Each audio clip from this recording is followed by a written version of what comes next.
Don't want to keep people here too long, but we figured that the real purpose of this meeting is certainly BAI, and for that matter, the network is in deep, deep crisis.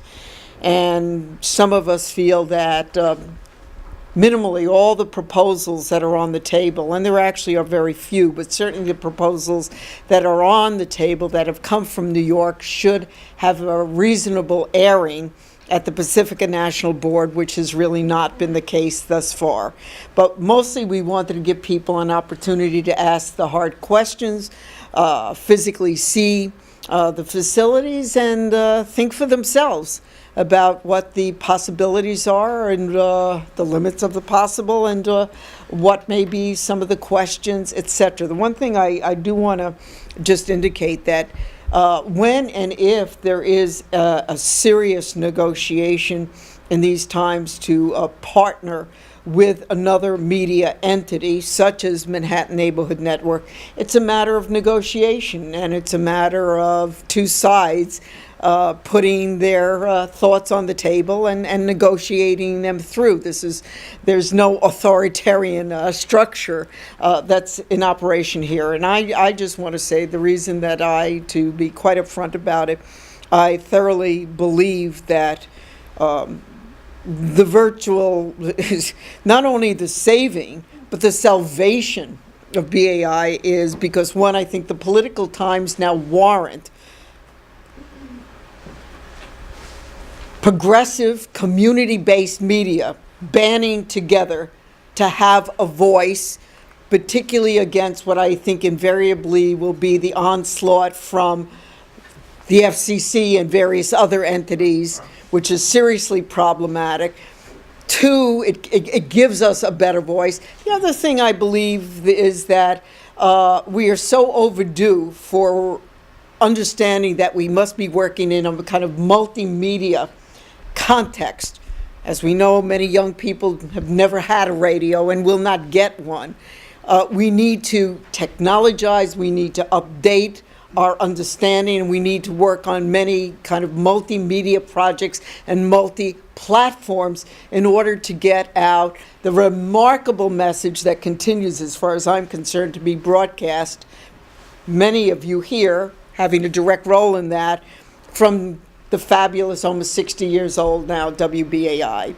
And the third thing is because I think financially that this offers us a way to not only deal with the debt, but more strategic, as the debt is a consequence of the fact that, at least for my 30 years of being at WBAI and the network as a whole, does not have any business model that is contemporary with the needs of a station, any media outlet working in the New York venue.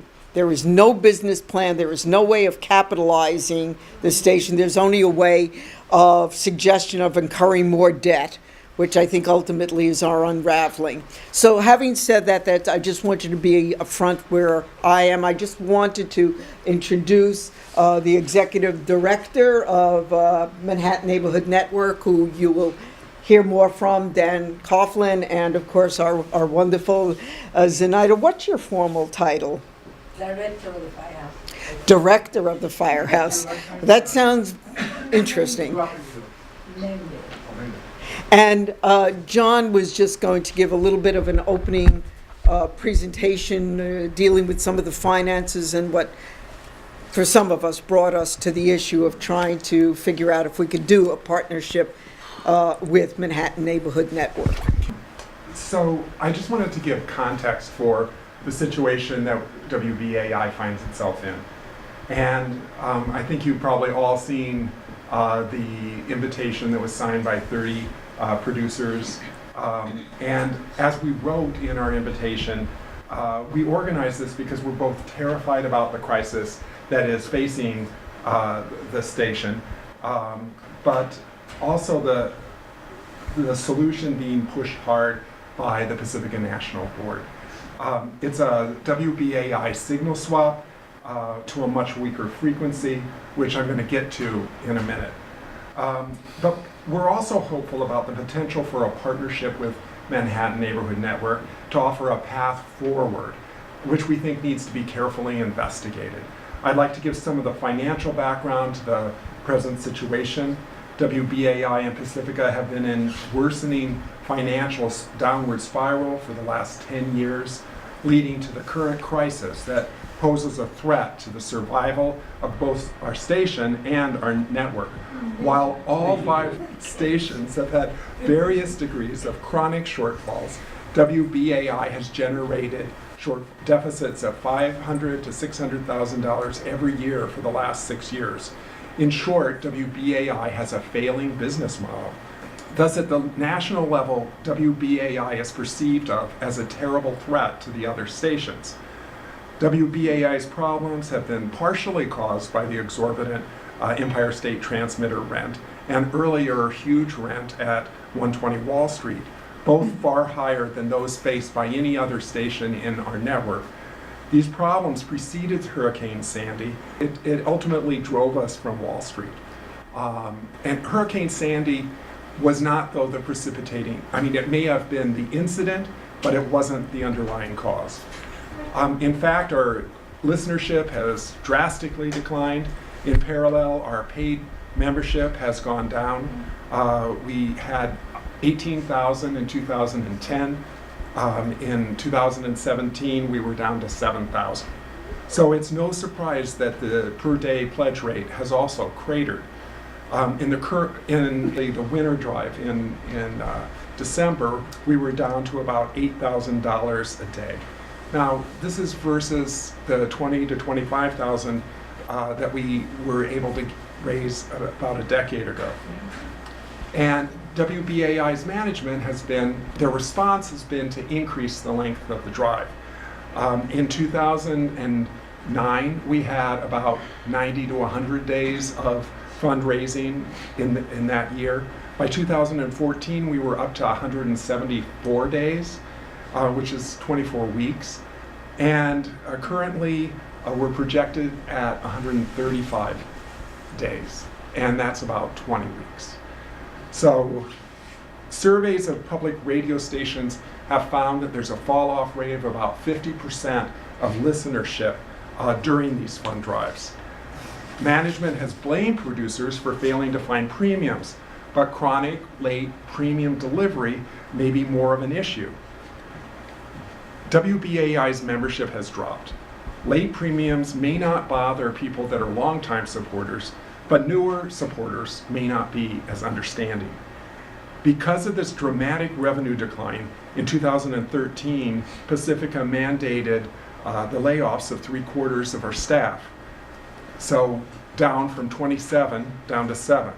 That meant there's no one to do the many essential jobs necessary to run the station.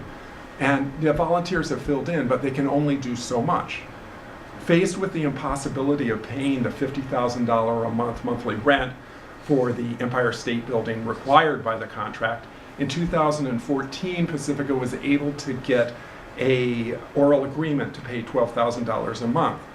But after BAI had trouble even paying that amount consistently, Empire State reversed course and sued Pacifica last fall for payment for the full rent back to 2014, plus hundreds of thousands of dollars in late fees.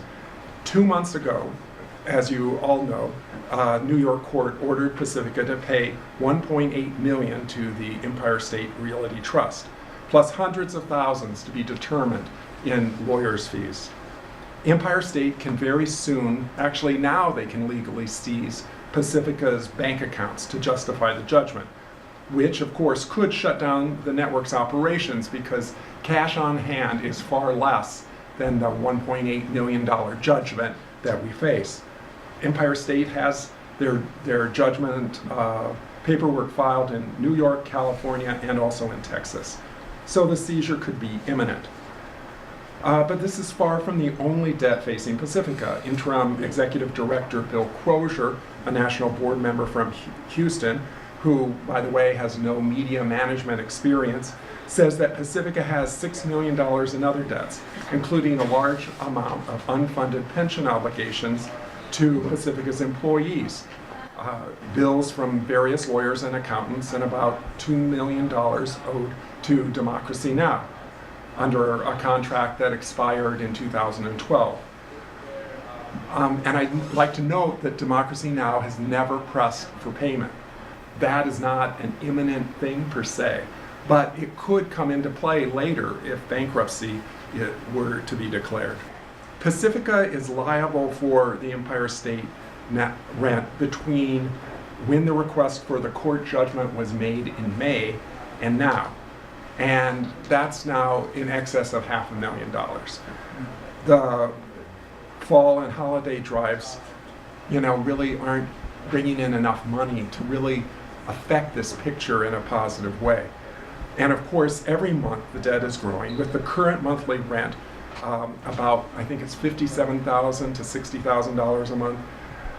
Pacifica's lease with Empire State runs through April 2020, including an annual escalator clause, which will eventually bring the rent up to $75,000 a month.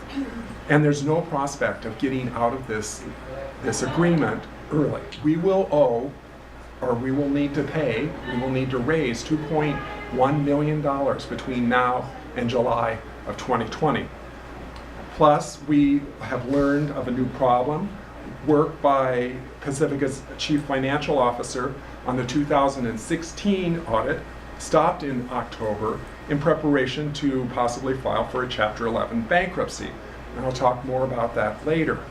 As a result, Pacifica won't be able to finish its required audit by the deadline of February 15th set by the Attorney General of California. And this could lead to the end of Pacifica's nonprofit 501c3 status. Now, there is a possibility of an extension, but even with an extension, it may be a problem to finish it. Pacifica has reacted to all of these problems in extreme crisis mode, and board members from the other 4 stations seem intent on throwing WBAI under the bus. So to satisfy the immediate $1.8 million judgment, the board is considering and actually has now gone ahead and authorized a loan. And it's going to come from a group of wealthy individuals, and then that's going to be for a smaller amount of money. It's going to be sort of promise money to Empire State, and then they're going to get a larger loan that's at a better interest rate from a revolving loan fund that was initially funded by the Carnegie Foundation and is being administered, I think, this is being secured through public media company. And that is going to take a couple of months for it to be secured. It is likely to be secured against one of the buildings owned by Pacifica in Los Angeles, Berkeley, or Houston. Bill Crozier claims that the Houston property and part of the Berkeley complex, an unused restaurant, and a small national office both got lower appraisals than were expected, totaling about $2 million, although he did not comment on the appraisal of the LA property, which is reportedly worth considerably more. Both Crozier and the Pacifica's chief financial officer in Berkeley, Sam Agarwal, were strongly pushing for Chapter 11 bankruptcy, which means reorganizing, not dissolving. If Pacifica can't obtain a loan quickly enough to prevent Empire from seizing its accounts and move towards a swap of WBAI's powerful middle-of-the-dial signal for a far weaker signal, which one board member estimates could cut our potential listener range by half, Crozier and Agarwal are also arguing to secure any loan against a future signal swap. We don't really have time to discuss the devastating effects of either action, but I'll make a few points. Bankruptcy can't alter court judgments, so it can't reduce the $1.8 million Empire State debt. It can merely delay its payment. Some lawyers have estimated that Pacifica might face up to $1 million in attorney fees for bankruptcy. Bankruptcy would surrender control of Pacifica's future to a federal judge and a committee of creditors, and might conceivably dissolve our national board, and the requirement of our bylaws that any signal swap or sale be approved by a vote of the entire membership of Pacifica at all 5 stations. Pacifica's national board has been meeting largely in secret to discuss a BAI signal swap.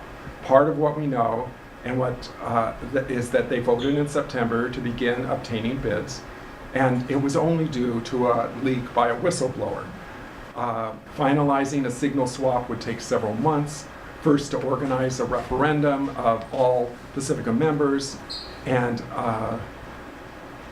we really need to note that if there was such a vote, BAI membership might likely vote no, but they'll be overwhelmed by the large memberships of the 2 California stations and the, similar sized membership of the, similar to BAI size of the Texas station. If our signal is swapped, we stand to lose many listeners whose radios are out of the signal range of that new station or that new frequency, or who never hear about the new frequency, which could include many who are not internet connected, plus the occasional listeners, of which there are many, that would only tune in during a crisis. And of course, WBAI, the 99.5 FM is really a part of our brand name, so we'd be giving that away, or selling that off, actually. So the developments in the last month have shifted the situation somewhat. First, the majority that voted to begin the preliminary work on bankruptcy and for a signal swap has had a falling out internally. And so instead of approving the bankruptcy scheme of interim executive director Bill Crozier, they approved getting 2 loans. The 2 loans I was talking about, the small bridge loan and the larger loan that could be used to pay off Empire State plus maybe some other bills. That doesn't mean we're out of trouble. Currently, as I mentioned, we own $500,000 more to Empire State for the recent rent. And, and on another front, our aging transmitter is going off the air with increasing frequency. Sometimes it's due to problems with Verizon, and sometimes it's the transmitter itself. And recently on Sunday, yes, you may have all heard, but it was taken off the air to do some routine work, and it was to come back on. It was to be down from 9 to midnight, but it didn't come back on until the middle of the next day, right, which is Martin Luther King Day. And the reason is that there was a fire in the transmitter room. So that's that transmitter is so old that they have to manufacture new parts when something goes wrong. So it's kind of like the cars in Cuba. At a certain point, you can only They're not as attractive. You can only replace them so often. John. Yeah. So anyway, I just wanted to move directly into this proposed partnership with Manhattan Neighborhood Network. It would be a public service operating agreement, and Dan Coughlin is going to explain that shortly. And I think that their proposal could help rebuild the station in terms of its internal infrastructure. It could help with paying all these bills and make us solvent again, and funnel a lot of money into program development. I feel very strongly that this is the way to go. I was on a number of Pacifica National Board calls, and what I found was that they weren't talking about any way the WBAI could be made sustainable. They are talking about, stopgap kind of measures, but it's going to be completely bootstrapped if we are to do it at all. And we haven't done so well. If we move to a weaker frequency, that's going to mean we're going to have less listeners, which is going to make it harder to raise the money that we need and could be, you know, the last nail in our grave. So with that, I'll turn this over to Dan Coughlin, and I think you all know him. He's former executive director of Pacifica back in 2005. I just met him. Thank you. Okay. Okay. Or Interested know to of hear him. Yes, Know of let's. him.